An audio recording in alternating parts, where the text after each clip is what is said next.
welcome to Charts and Hearts. I'm Sarah, and she's Lindsay. And together, we are working our way through an epic list of rom-coms in order to find and categorize tropes in the hopes of creating the nerdiest spreadsheet podcasts have ever seen. Today, for 50s month, we're talking about 1957's Desk Set. So great. I love this movie so much. Oh my gosh. So much. I don't know for sure that I had ever actually seen this movie before, but it feels familiar because it is like in the world of all those like 50s movies, and it's all the people that you know. But Lindsay's seen it a million times, so she's going to summarize it for us because I don't she'll be really better. know how we came to owning this as opposed to like all the other I'm going to say Spencer Tracy 7,000 times. I always do. Tracy Hepburn movies. Yes. We bought it. I know we bought a bunch like for Christmas after, like later on in our lives after watching this one millions of times. And then I didn't even see Guess Who's Coming to Dinner until you and I were in Australia going through our Sydney Palache time. Yeah, exactly. Like, so but then at weird. the same time, I don't know how I didn't watch this movie a bunch of times as a child because it's so good. And I know. Obviously, I don't know. I have no idea. Don't tell my grandma. So I don't know, but it's amazing, and I know the entire thing off by heart. So let me start from here. No, just kidding. This movie is Katharine Hepburn and Spencer Tracy, and they're working at, I think it's supposed to be CBS in the 50s. Yeah, like so a fictional TV channel. Yeah. TV channel. So Katharine Hepburn is working in the research department, which is where they have all the answers to questions that people need when they're writing TV shows or doing the news. So they're basically like Google. Yeah, Google and Wikipedia. Yeah, all of that stuff. So she's in there, and then Spencer Tracy comes in because he makes computers, which are like brand new at this point. Mm-hmm. And he wants to take over and actually build Google without the internet part, but like a computer database with all the information that she has. And so they're worried that they're going to lose their jobs, but he won't tell them anything. And then hijinks, and they fall in love, but she, of course, has a horrible boyfriend.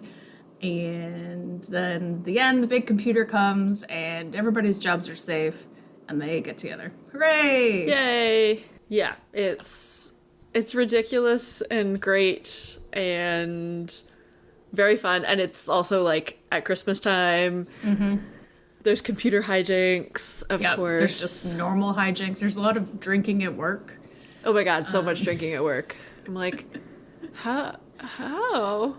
Like, she drinks like 2 large bottles of champagne basically by herself. I know. In like the afternoon. I mean, it's like their Christmas party day or whatever, but still. Yeah. It's really great. It's very much... Okay, I was going to say, it's based on a play by William Marchant, and I think it's partly... I think there were lots of movies... Well, there's still lots of movies that were based on plays, but even back then there were lots of movies that were based on plays. But also, like, the way that they did sets, because they didn't build as many sets, and they didn't have, like... Because of the audio issues, like, they weren't filming... They barely filmed anything, like, in actual outside. They did, like, sets that looked like outside. So everything feels... Like, I always find old movies feel more like plays because of that. Yeah, like, definitely. Because they're rarely actually outside, like, for all the reasons. So... I don't know. I think that gives it like even more. I'm like, so if this movie was 1957, like, obviously, I mean, they were using computers in the 40s, like during the war, to like code break the Enigma and all of that. But like, that's a lot. If this was, let's say, like even 5 years before, to be like a movie or a play or whatever based, like where the plot is based on having a computer. Yeah, and having a computer take over people's jobs, which like the fear is a of thing that that's been happening for the last 70 years. Yeah, but also like not actually like taking over parts of people's jobs. Basically, I mean, everybody's so afraid of this computer. It has a funny name, and I don't remember what it is, but like it's Emirac, yeah. So like everybody's so afraid of this computer, but basically, like the capability of this computer is just that it makes it easier to find. It's like a fancy card catalog, essentially. Like, so it's taking over the books as opposed to taking over the people. Exactly. Yeah, and like maybe taking over the like clerk who gets to go and like find the book, right? Yeah. But then adding new jobs of the person who's like entering that data into the computer in the first place. Like it's totally hand waved. Also probably because the people writing the movie and the play had no idea how computers work. Yeah. Yeah. It's like it's faster at stuff, but only like because it saves you a trip to the library. Like Yeah, there's so much Yeah. so much stuff of like they're like, look, this is Hamlet in code, and it's a bunch of index cards. I'm like, how did it get into code? Who did that? Yeah, who typed it? Because it was obviously before they had like scanners. Yeah, and then they put the index cards just in a drawer in the computer, and then it's in the computer.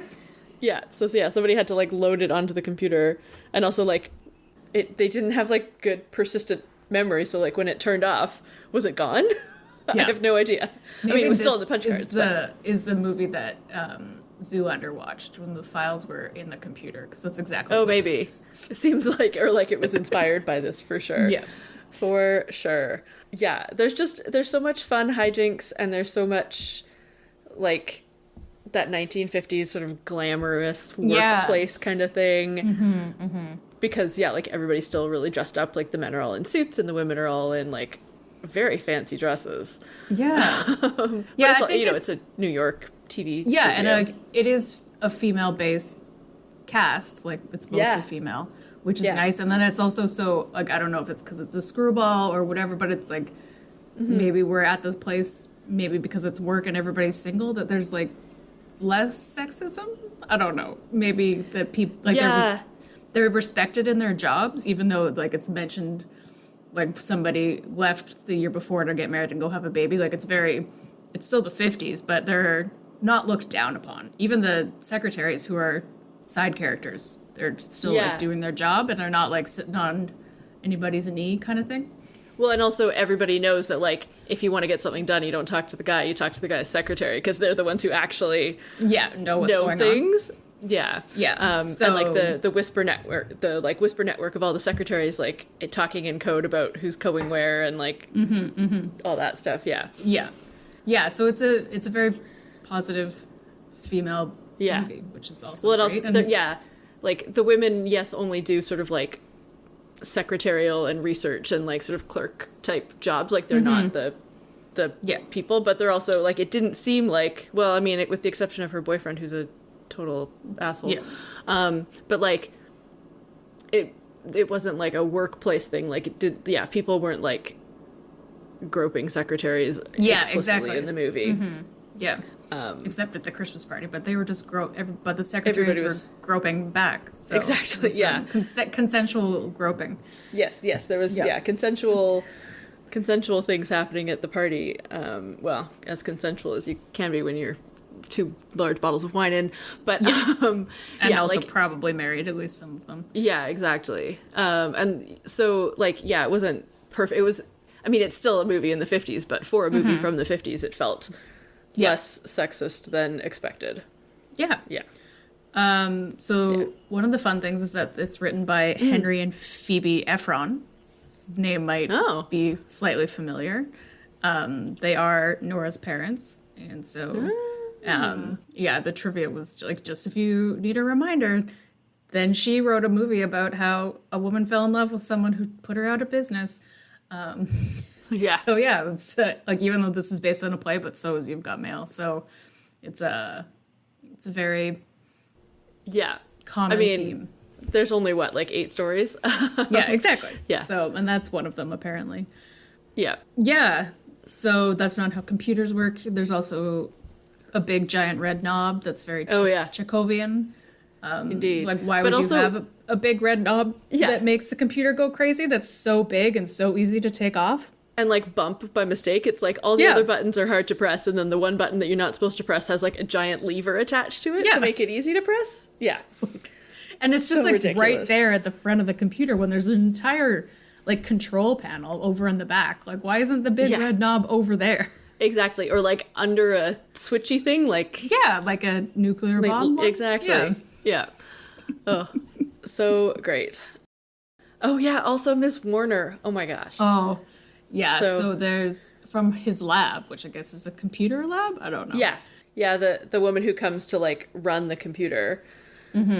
looks so much like BB Newirth. It's like I've literally sat there and tried to rack my brain how to make Like it how- make sense. Yeah, it's like BB Newirth's not that old, right? No. Like, how is this possible? Yeah. She is Lilith, like, 100%. Yes. The both in, ponytail, like- the suit, the demeanor, all of it. It's weird. I know, like, so much that I'm like, are they related? Yeah. Like, are they related? Were the people who wrote, I guess, Cheers really big fans of this movie or this actress? Like, Obviously. Yeah.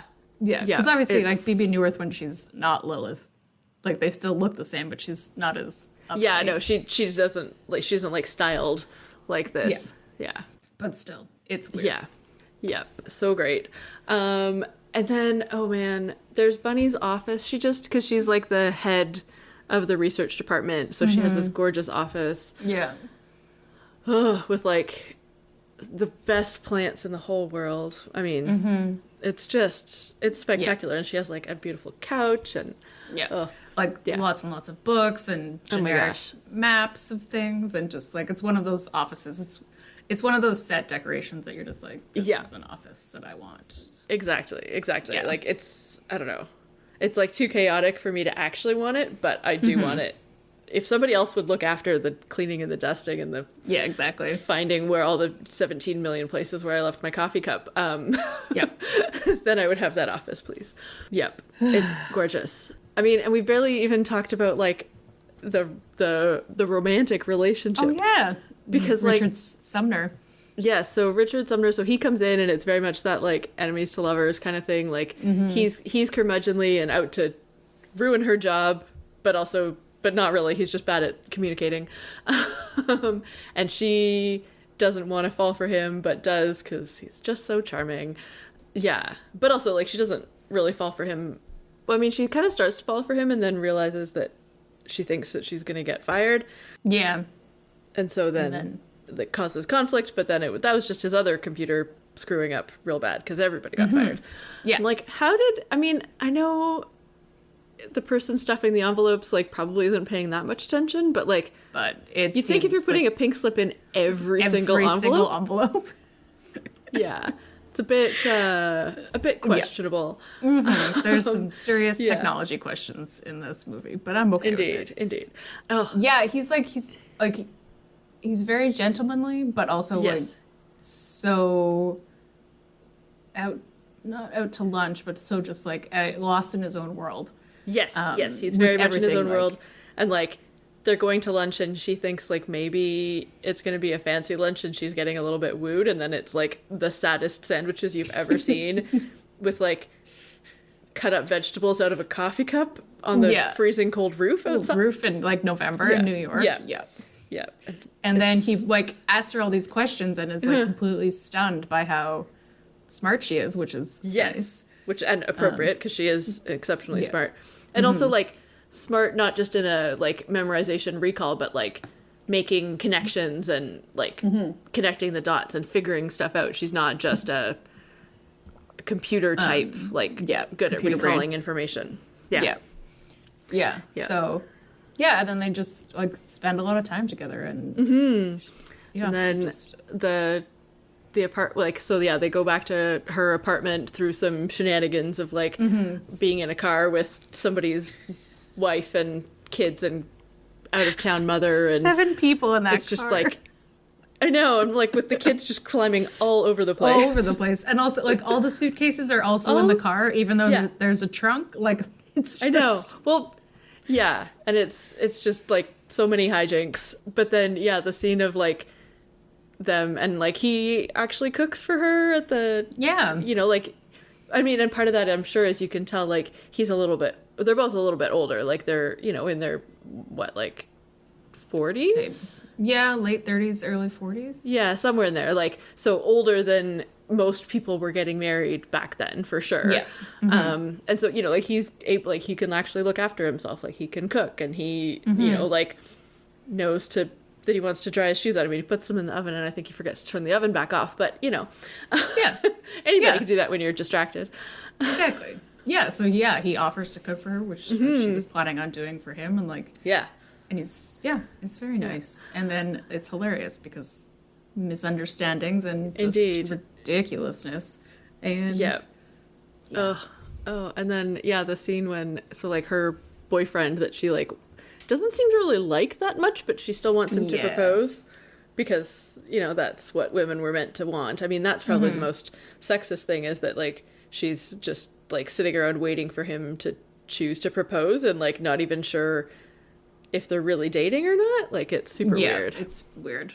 Definitely like an afterthought requirement to her character. Exactly. Of like, we need conflict, so let's put in the boyfriend, but obviously he needs to be a terrible boyfriend, and they do a good job of making him a terrible boyfriend. Oh my god, he's so terrible. Oh, so terrible. The worst. Yep. And like, I don't know. He's like, well, it's basically like, well, I mean, we might as well get married because that would make my life easier, like, because you'll cook for me and then you won't bug me about getting married anymore. And and she's like, was that a proposal? I don't know if that's how it works.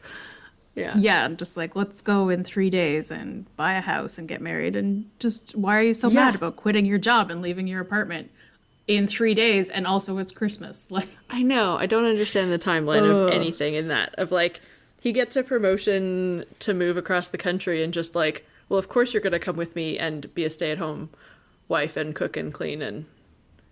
Yeah. Like, it's like not even a question for him, which is why he's such a bad boyfriend.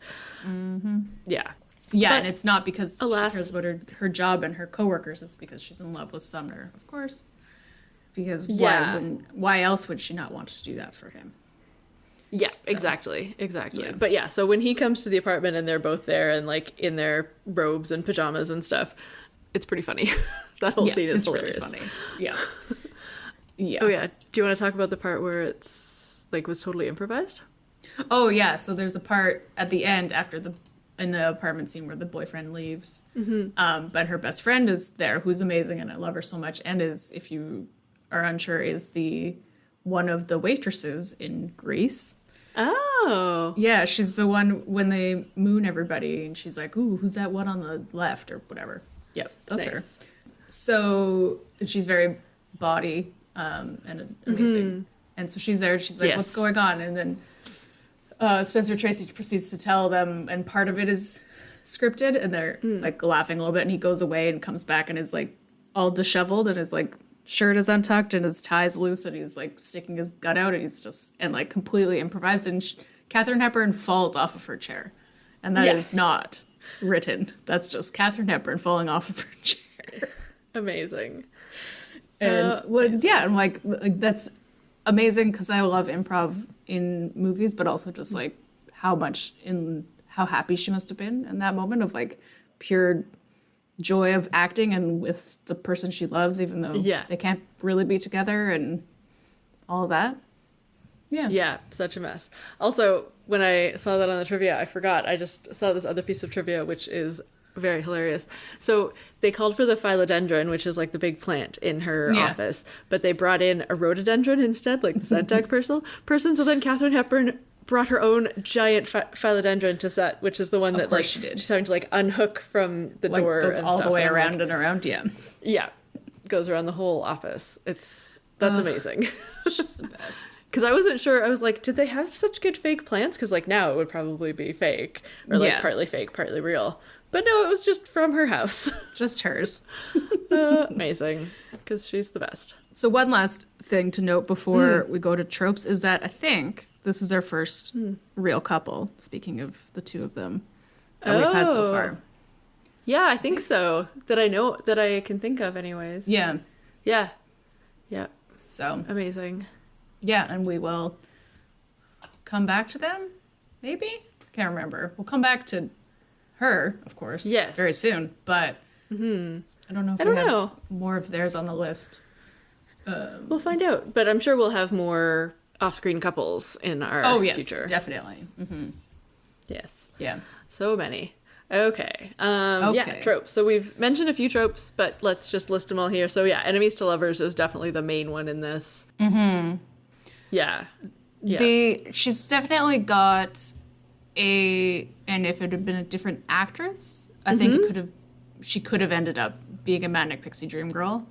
And also, if both of them were less competent, like if he was Yeah. more of a disaster, I mean, yes, he brings like the saddest sandwiches to lunch, but like, Yeah, and like socks don't match and stuff, but yeah, but like, I mean, in the grand scheme of things, he has his stuff together, and Yeah. she also like has a life yeah, outside she has of a that. life. She has a life outside of her boyfriend also. Like she has a life outside of Yeah. work and outside of her boyfriend. Mm-hmm. And she doesn't save him. Like the most she does to change No. him is tell him to get his socks to match, which he does. Yeah, basically. So Basically, yeah, yeah, and so I think like because she's so quirky and knows all the things, but like can't keep a boyfriend, even though like she can't get a husband. Basically, yeah, we could have that spin. yeah, but and also like them being in love isn't what saves her job. Like she keeps her job Right. because her job was never at risk. Yeah. and she's very good at her job. And Yeah. yeah, yeah, so it's just one like of those miscommunication.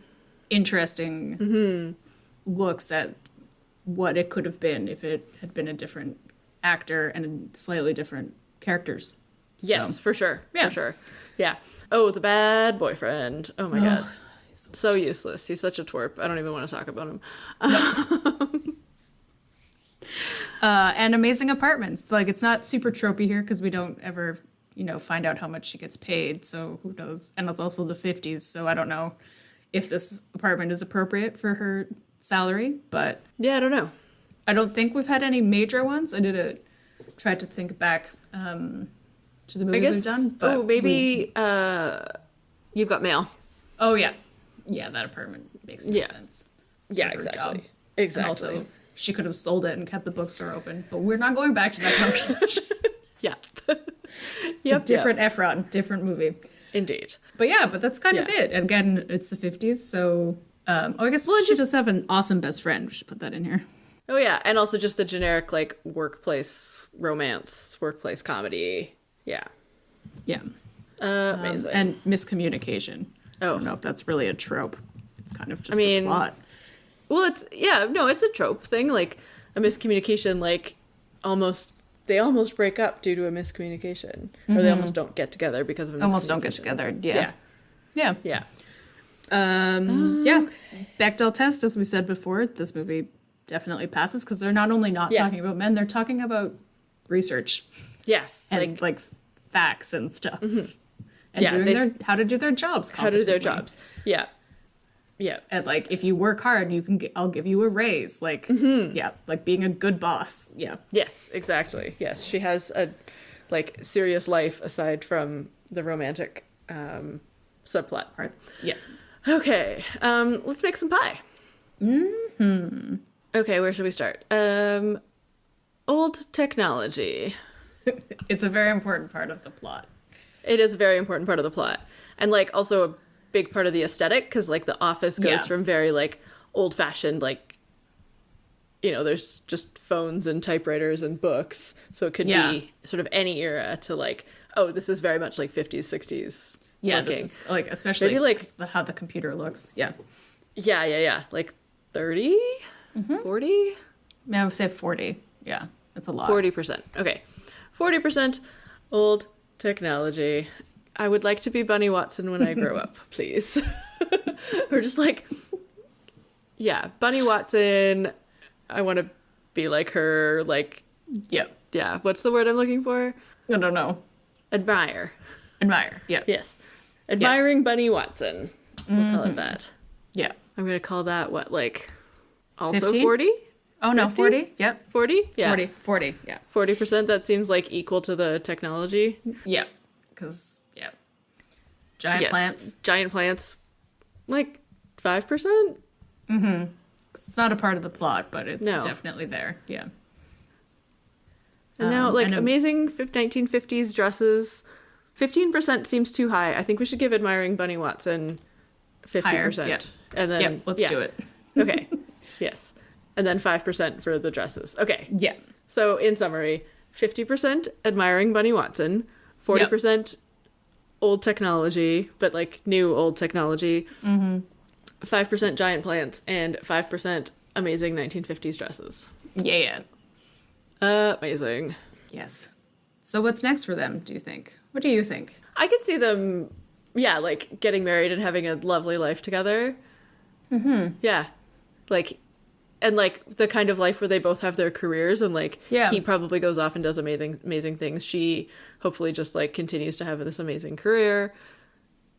And yeah, and they're just like super supportive of each other. Yeah, I think that's the biggest thing of comparing the shitty boyfriend with him, is that he is fine, that she has a job, Yeah, exactly. and is like supportive at the end. He's like, we're going to hire more girls and it's going to be great and you're doing a great job. And Yeah. so, yeah, it's Yeah, not and, like, let's both get of- married so you can take care of me. Yeah, no, exactly. And like both of them being like each other's like biggest fan. I don't know.